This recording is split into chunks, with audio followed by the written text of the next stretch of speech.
হজরত আয়েশা রদিয়াল্লাহু আনহা রসূলুল্লাহ সাল্লাল্লাহু আলাইহি ওয়াসাল্লামের ইন্তেকালের পর একাধিকবার হজ সম্পন্ন করেছেন।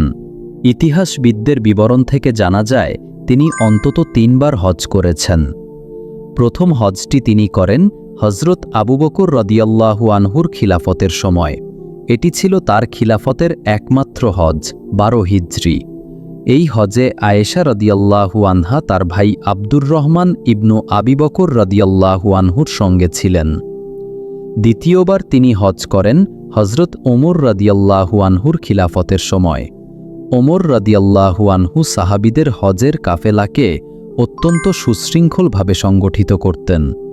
আয়েশা রদিয়াল্লাহু আনহাও তার তত্ত্বাবধানে নিরাপদে হজ সম্পন্ন করেন। তৃতীয়বার তিনি হজ করেন হজরত উসমান রদিয়াল্লাহু আনহুর খিলাফতের প্রথম দিকে। সে সময় তার সঙ্গে ছিলেন নবী পরবর্তী বহু সাহাবী। এই সফরে তিনি নারীদের শিক্ষা ও দাওয়াতের উদ্দেশ্যও নিয়েছিলেন। তিনি হজের সময় ইহরাম, নিয়ত এবং নারীদের জন্য বিশেষ বিধান সম্পর্কে মানুষকে শিক্ষা দিতেন। তার বর্ণিত বহু হাদিস আছে হজ ও উমরাহর আমল নিয়ে, যেমন নারীরা কিভাবে ইহরাম বাঁধবে, তাওয়াফে কেমন আচরণ করবে বা হজে কোন বিষয়গুলো তাদের জন্য সহজীকৃত।